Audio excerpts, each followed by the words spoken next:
Hey, this is Danny here from Podcast Stories. Thanks so much for listening, and I'd love for you to get the latest episodes when they're released. So make sure to follow on your favourite podcast app or hop on over to podcasterstories.com/listen. If you enjoy the show and want to support it, you can do that at podcasterstories.com/support to join other supporters just like you. Thanks so much for being part of the Podcaster Stories community. And now, here's this week's episode.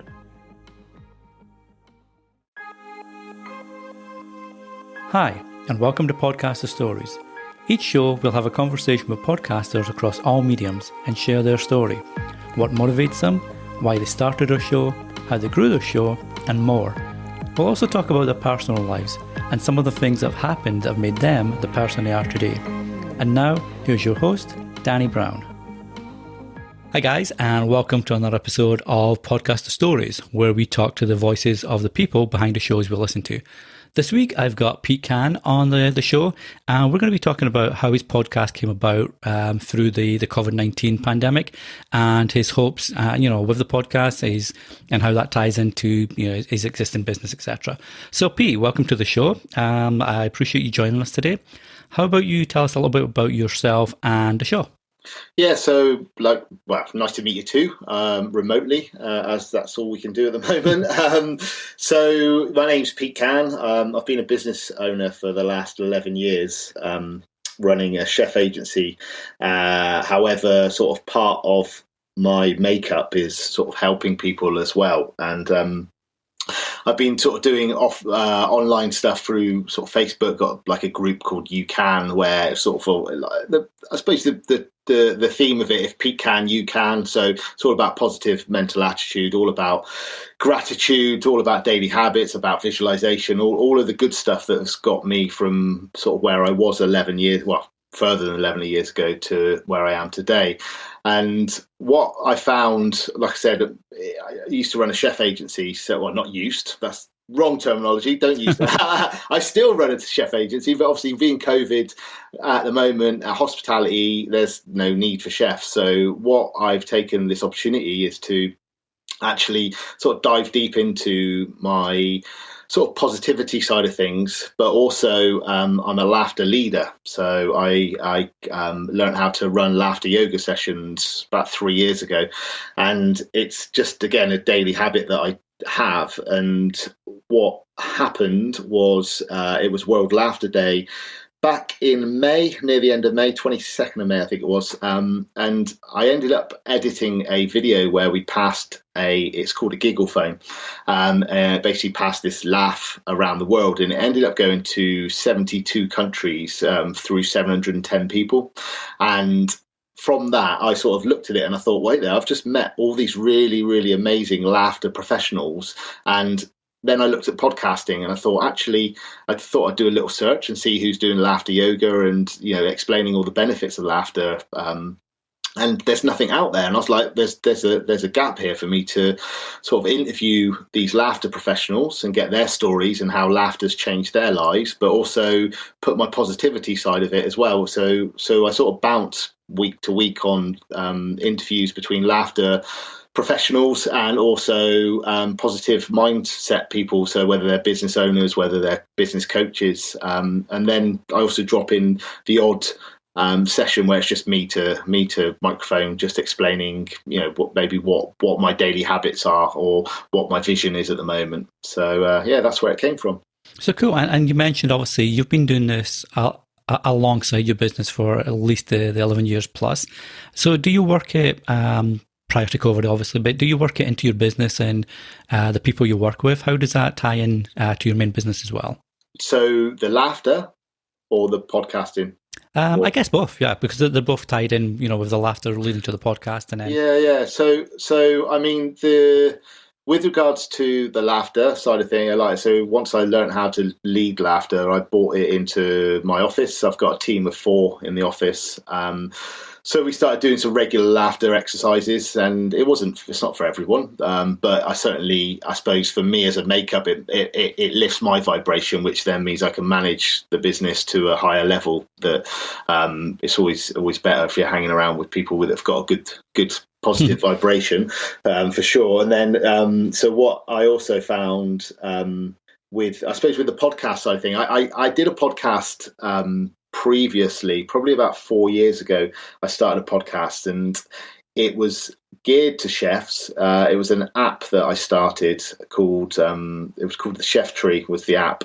But what happened was I just did all the mistakes. I didn't record loads of episodes. Didn't get like 6 episodes in the bank. I suppose didn't have the passion, didn't have the foresight to see where it was going to go. So I recorded 4 episodes, I think. It was called The Stock Pot. So I thought it was quite a good play on the words. And it just sort of fizzled out quite quickly, really.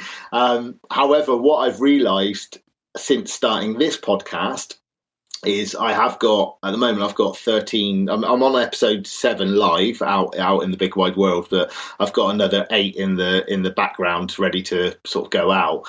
And what I've been thinking about already is when we go back into the real world and hospitality takes off again, I can utilize this podcasting skills and start going and interviewing some chefs, interviewing some business owners, interviewing some hopefully celebrity chefs, just to it won't be laughter and positivity with Pete, it will be somewhere to do with chef business, really. And you mentioned like you work with laughter professionals.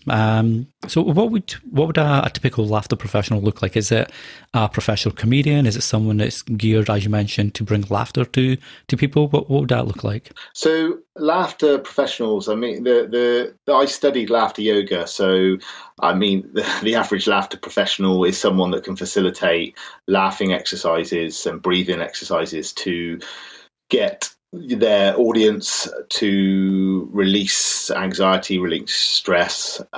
They can just feel better connected with their colleagues or their family or whoever they're with. And the most laughter professionals, they're not funny. I would say they're not. It's not about comedy. It's not about making people laugh through jokes. It's it's guiding people to laugh via breathing exercises and different laughter techniques.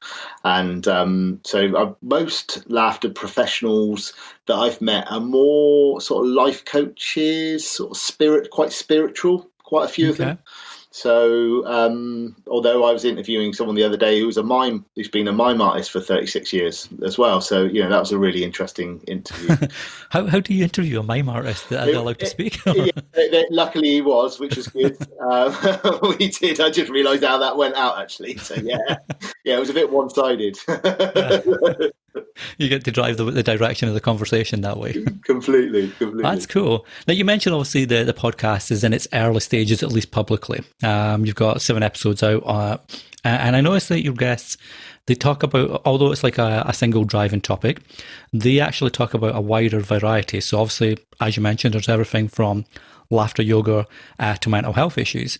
So is there a method that you follow to choose who you want to have on? So, I mean, do you have set themes for an episode or a month, etc.? Or is it more organic? What's your sort of process there? So my process is I want to do. I'm doing one episode where it's me. So it's a solo episode. Then the laughter episode. So the laughter episode is I will look at the people that have got a following, which helps. They've got an audience as well, but their audience doesn't tentatively know their story, and that's sort of I suppose the process of how I reach out to these people and say, look, everyone knows you as this laughter yoga professional, but actually, do they know how laughter came into your life? Do they know why you have laughter as a means to release the mental health sort of issues that you had in the past? And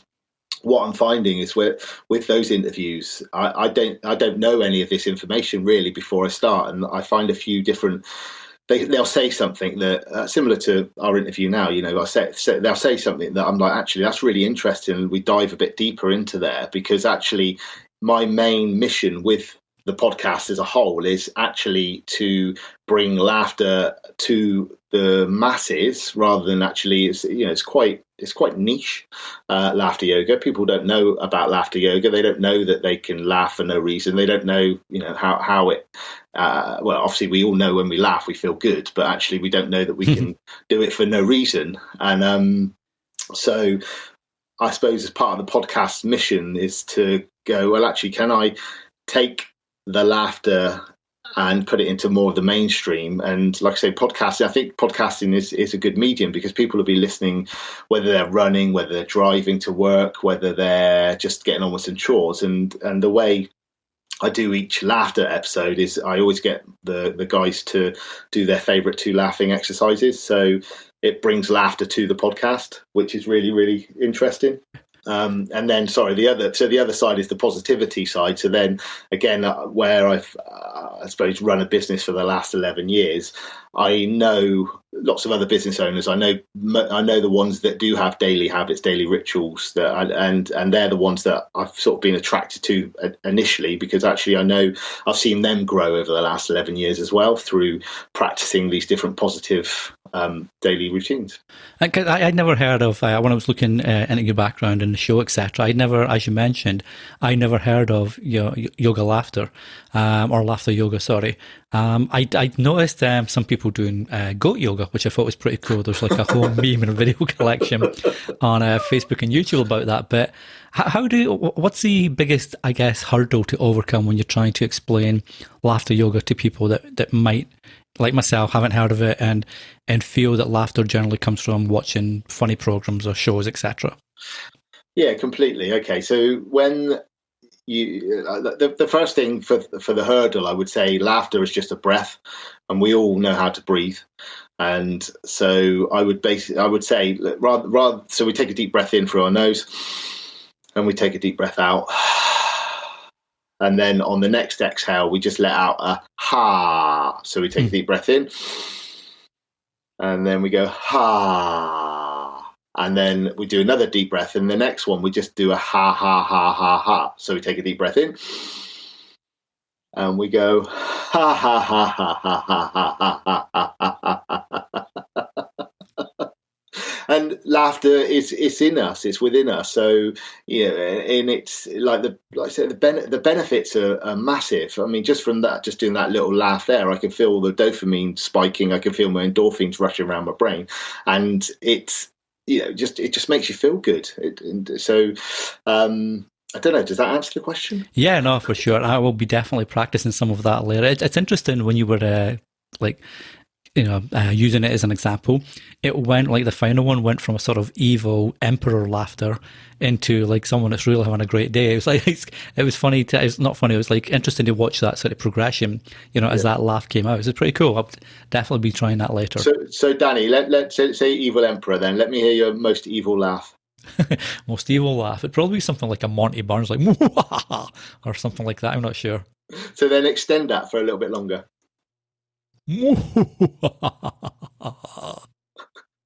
And how do you feel now?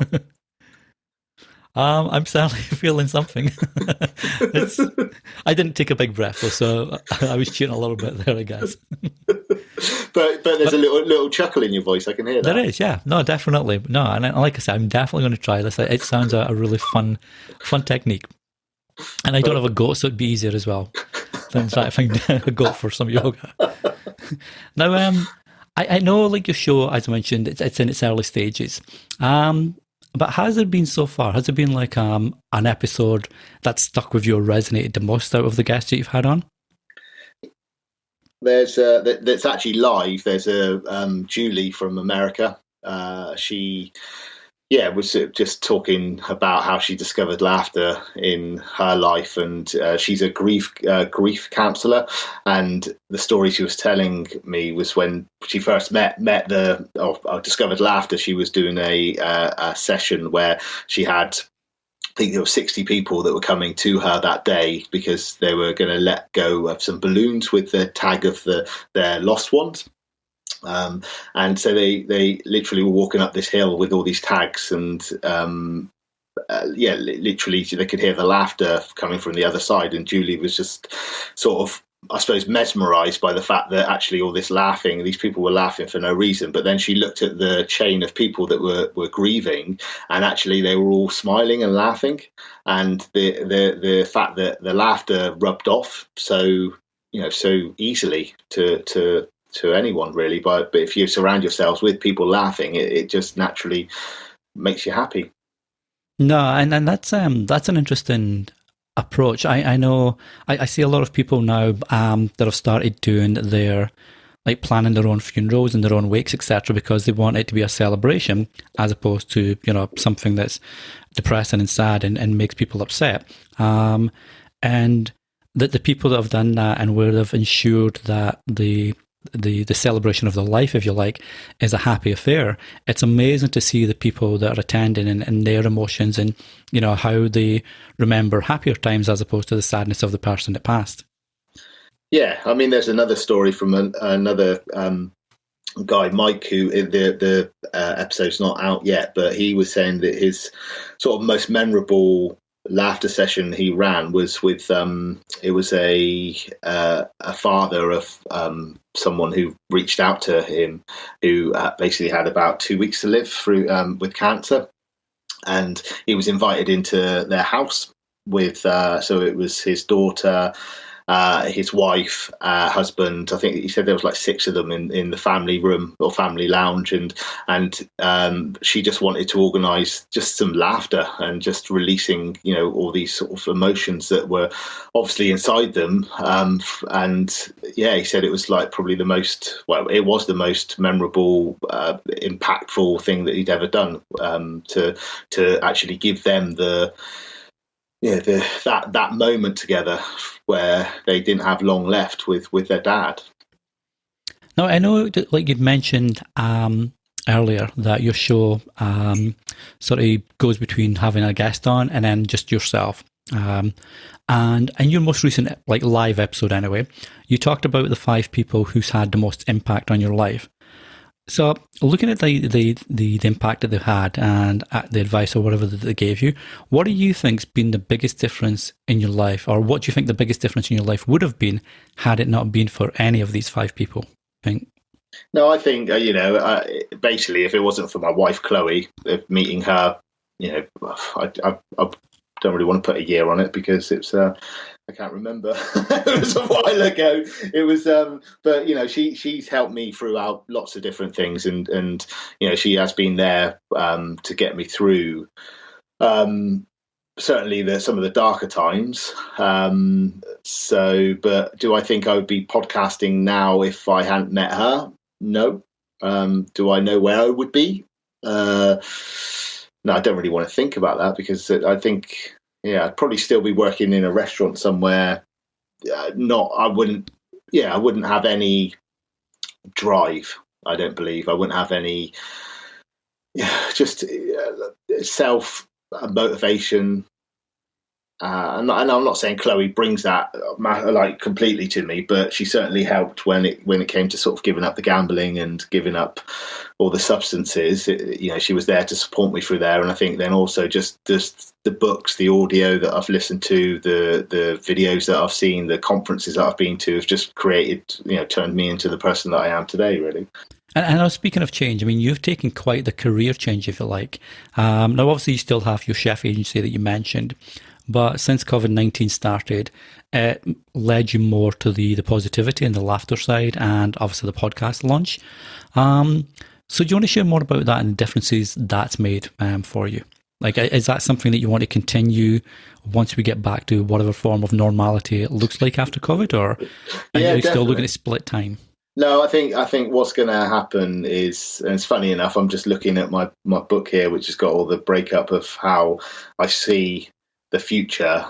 So we're going to still have the chef agency. That's definitely going to, I mean, after 11 years, there's no way we're going to shut that. We've got obviously a name, and we've got we've built a lot of track record there. So, but what we've done is we've sort of re-looked at how we're positioning our time within the business. That's something that COVID has done, because the team are on furlough at the moment, so we're back to back to basics, basically, like running like we were 11 years ago when we first started.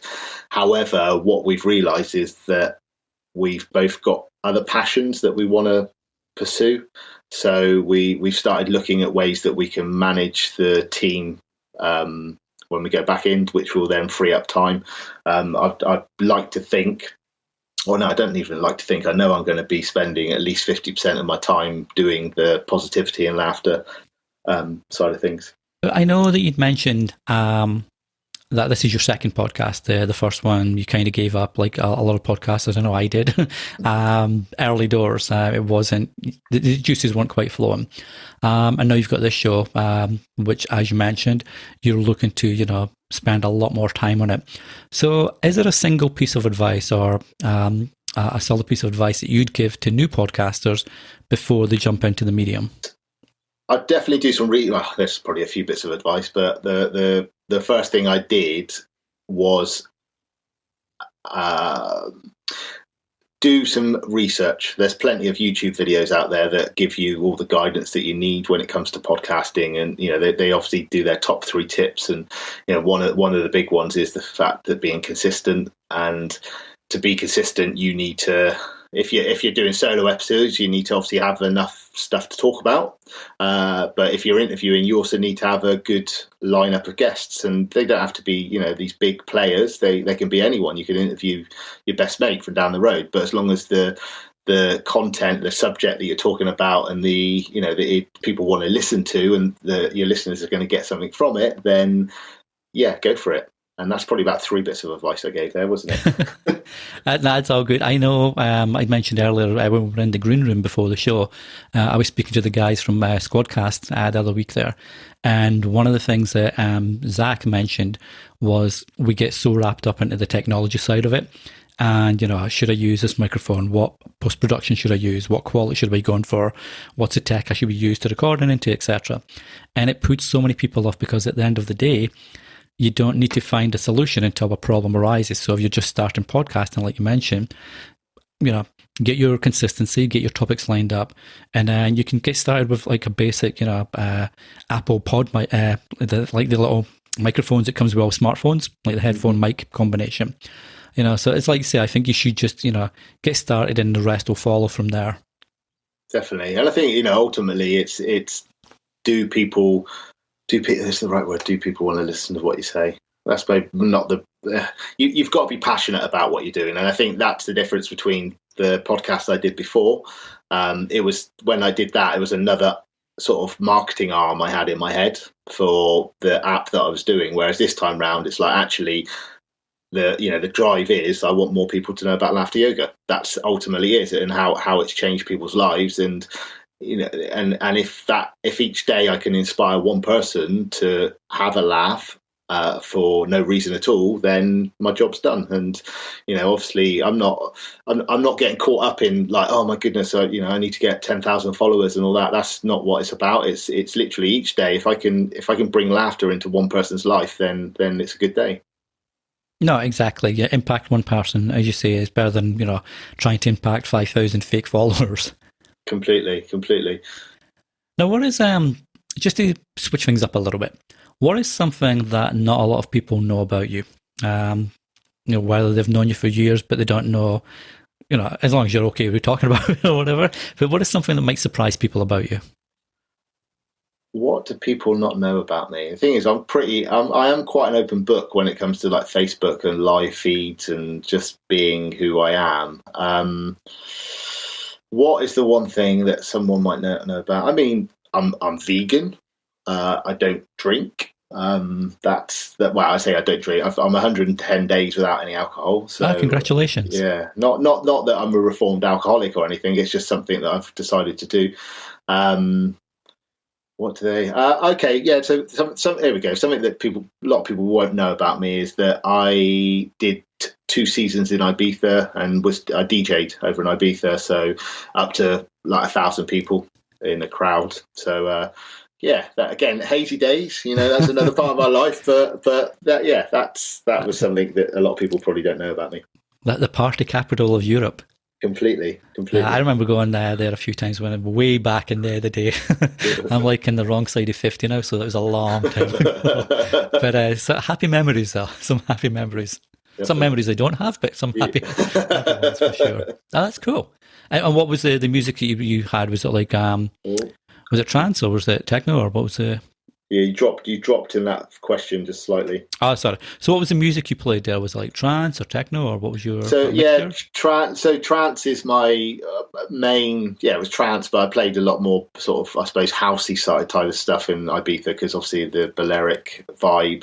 But I'm a trance hard house head deep down. That's what gets me going. If I'm looking at my vinyl across the room from here, and that's just something that I've done again in this lockdown. I didn't have my vinyl, my decks plugged in for such a long time, and then lockdown came, and I started putting a few live sets out there. And again, one or two people were watching, and the response was, "I've just been dancing around my living room for the last hour. Thanks, Pete." And it's just like, cool. So have I.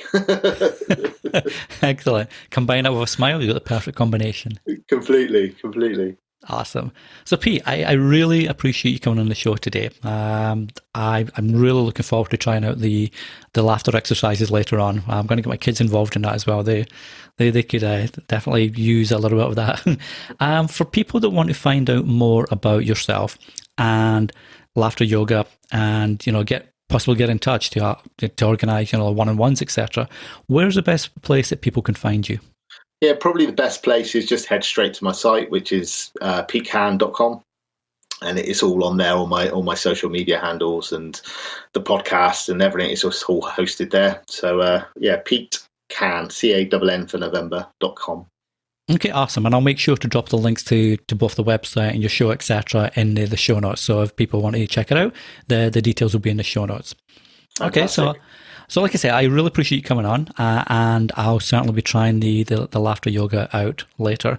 What's some of the upcoming episodes that you've got coming out for the show? Okay, so I should have caught me on the hop here, haven't you, again? There's a guy called Gaza Bounce, Gary Forward, which is a really... His is all about positive affirmations and how he's overcome some loss in his life over the last few years. It's a really, really powerful episode. And I've got a guy called Mike Forrester from Canada who's the laughter leader. He's the guy who went into the family's house as their father was passing. So it's there's some deep stuff there, which is really, really good. Okay, I'll look forward to listening to that. Okay, guys, well, this has been another episode of Podcaster Stories. If you enjoyed this week's episode, feel free to leave a review on iTunes and share with anybody that you feel might enjoy it. You can find more episodes at podcasterstories.com and on your favourite podcast apps like Apple Podcasts, Google Podcasts, Spotify, and more. Until the next time, take care, and we'll speak soon. You've been listening to Podcaster Stories. If you enjoyed this week's show, be sure to subscribe so you don't miss an episode, and feel free to leave a review on iTunes to help others find the show too. And we'll see you the next time on Podcaster Stories.